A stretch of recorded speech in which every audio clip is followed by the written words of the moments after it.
Alright, welcome everybody to an unusual kind of video. I thought I'm gonna try something different today, and I'm gonna show you guys one of my commander decks. Because you're probably thinking, what does RespectTheCat play as his commander?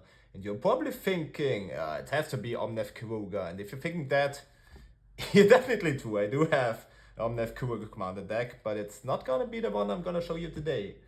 I'm gonna show you guys my pet deck, basically. So it's gonna be Sharuum the Hegemon. So it's basically an artifact combo deck, and when Sharuum is a 6-mana 5/5 flyer, and if it enters the battlefield, you return an artifact from a graveyard to the battlefield. And I'm building this deck now for a few years, and I'm only trying to update it and to make it the most competitive I can. We're gonna start off with the 9 fetch lands. So we have Skullington, Bloodstone-Mire, Windswept Heath, Marsh Flats, Arwood Mesa, Catacombs, Flatstrand, Misty, and Polluted Delta. All the 9 fetches I can play in my colors. If it's the mismatch fetches put you off, I have the good looking ones in my modern deck, so I'm just playing the ones I have left over. Then I bought 3 of the original dual lands. We have an Underground Sea, a Tundra, and a Scrubland. I actually bought the Underground Sea and the Tundra in Athens from my Prague money, so that I finally can play them in Commander. Yeah, definitely not needed, but why not? I like to have my deck complete, as good as it can get. Alright, then I have, of course, the Hallowed Fountain, the Godless Shrine, and the Water Grave as the 3 shock lands. Makes sense, right? Okay, then as additional to the target, I also have my Fiend's Tower, of course. And I'm gonna have a bunch of basics. And if you're wondering why do I have so many basics, I do play one Arkham's Astrolabe. So 9 basics in total. Okay, let's get to the utility lands. Actually no, this is just the artifact lands. I'm playing 1 Seed of the Synod because blue is the most needed color. And then I play the 3 indestructible lands, all the 3 bridges. Alright. Then we have, of course, a command tower, a silent clearing, 1 Inventor's Fair, which for 4 mana targets any artifact out of my deck. And I gain 1 life per upkeep, and the deck spends quite some life.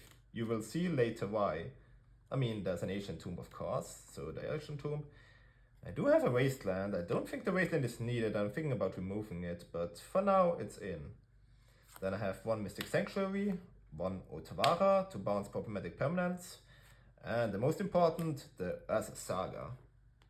Urza Saga, definitely one of the best lands in the deck, as you can imagine, in an artifact deck.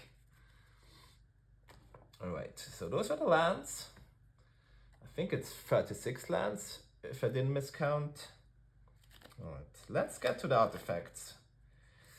Definitely running 1 Mana Crypt, 1 Mox Opal, and 1 Soul Ring as the busted mana artifact. I also had 1 Mana Vault in the past, but I just thought I don't like it that much in the deck. I don't have that much use for the colorless mana, and it not untapping is a huge downside. So those are my premier ramp spells. Then I have the 3 Talismans and the 3 Signets. And also I put the Arcane Signet here as well. Yep, nothing to say much about those. Okay, what I also count to the mana ramp is 1 Smothering Tide. Okay, then let's get to the utility artifacts. I play 1 Bauble, 1 Sensei's Divining Top. Bauble you're gonna see later why. I do play Emry, spoiler alert, but yeah. 1 Sensei's Divining Top, great with Urza Saga, great with, spoiler alert, Bullas the Citadel. I have 1 Quainstone, the 1 Arkham's Astrolabe I mentioned earlier, and just some Graveyard Hate, 1 Soulguard Lantern. I guess I'm gonna put the ring also here in this range. Ring, amazing. Okay, then let's come to the combo pieces. This deck is definitely a combo deck. I'm not gonna win by attacking with 5/5, so the main combo probably everybody knows is Fog the Foundry, Sword of the Meek, and Urza High Artificer. Also, I'm gonna put this one right here because it gives X infinite turns. So probably all the modern players know it, but if you have Ursa on the battlefield, Fop the Foundry and Sword of the Meek, you're gonna sack the Sword of the Meek, tap it for mana, sack it with Fop the Foundry, you get a 1/1, you can tap the 1/1 for mana, you get the Sword of Meek back, equip it, and you basically make infinite mana, infinite blue mana, infinite 1/1s and infinite life. And with Ursa you have infinite mana, you can basically exile your whole deck and cast it. And so you're gonna cast Time Thief and also take infinite turns. That's basically the main combo, but if one of my combo pieces gets removed, I still have a secondary combo. I'm playing Apostle of the Gruft. Ooh, don't ask me what the English name is. I think I have this since, I don't know, school times. And one Phyrexian Metamorph. So those two guys with Sharuum just combo kill the table. Basically how it works is you either have, probably the most likely thing is you have Phyrexian Metamorph in the graveyard, or you can have it in hand, it doesn't matter. You play Sharuum, you return Metamorph from the graveyard, and then you copy Sharuum and they legendary rule, so it goes back to the graveyard, everybody loses 1 life, it comes back, Sharuum reanimates itself, and everybody just kill the whole table. Pretty simple. Alright, also I put the Bullet Citadel in the combo range because mostly I get it with Sharuum, so I do have some Entomb in my deck, so most of the time I Entomb for Bullet Citadel, cast Sharuum, get it back, cast off from top of my deck, wins games. Okay, so let's get to the creatures then. As I said, I play 1 Emry, 1 Sai, Master of Optimist, just as a value engine. Then we have 1 Spellskite to protect my combo. And I'm putting this right here. I just like the Gearhulk, just as a tutor target, get me back my counter spells, play a bunch of counter spells, so probably in a most competitive deck I would take it out, but I like it in this deck. Then I have 1 Esper Sentinel, of course, 1 Baleful Strix, and this guy is basically here for the artifact count, and you look at the top 2 cards, get an artifact, the rest goes into the graveyard. I think it's pretty nice. Then we have as well 1 Thought Monitor, and for the big end, because I said earlier, we lose a lot of life. We have Bullet Citadel, we have Ancient Tomb, I'm gonna play 1 Filigree Angel, like an 8 mana angel that when that is battlefield you gain 3 life for all of your artifacts. So most of the time if I'm in the loop with Bullet Citadel, I can Vampiric Tutor for it, put it on top, gain like 30 life, keep on going.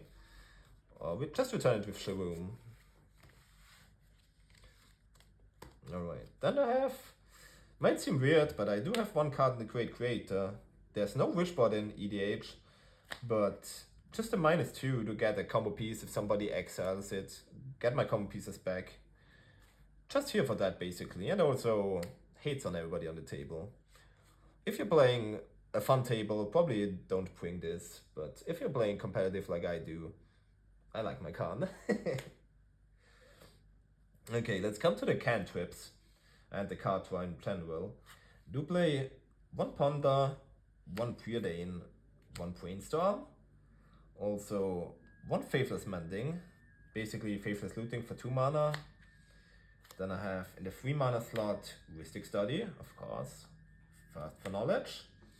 Pretty good with Sharuum, those two basically pretty good with Sharuum because you can discard an artifact like Bullet Citadel, return it with Sharuum. In the more expensive slot I have 1 Fact of Fiction and 1 Memory Deluge. And then on the very high end stuff I have 1 Echo of Eons as my wheel, then 1 Windfall, and I also have 1 Dixwoodheim. Echo of Eons especially great in this deck because you can Entomb for it and just cast it like that. Wheel.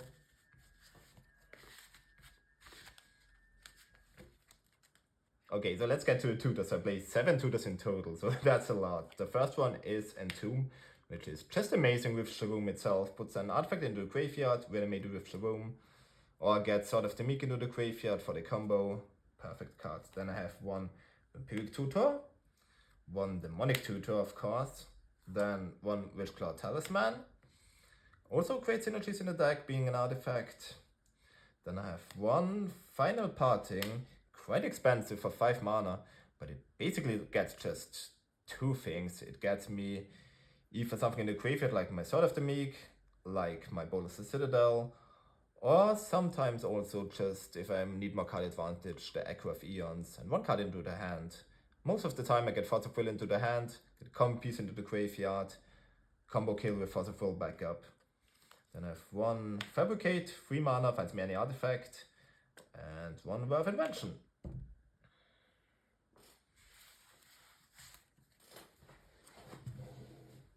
Alright, at the end I do have some interaction. Let's start with the counter spells. I play 1 Swan Song, extremely good, 1 Mana Drain, 1 counter spell, and 1 Force of Will. Yeah, I don't think I have to explain much about, like, Force of Will, Mana Drain, Swan Song, well, great counter spell. Maybe not that great, but I still like it. Okay, then we have some general creature removal. Not much, but I do have 1 Swords to Plowshares, 1 Dispatch, very good, and 1 Anguished Unmaking, just so I have an answer for everything in my deck.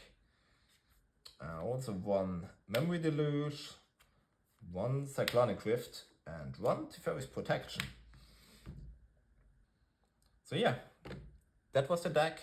If you enjoyed this video and you want to see more EDH deck tags, who knows? I do have like 6 other decks as well. Like if you want to see my Omnath Keruga deck, just leave a comment, like the video. If the video gets like 50 likes, I'm gonna make the Omnath Keruga deck tag. See you guys next time.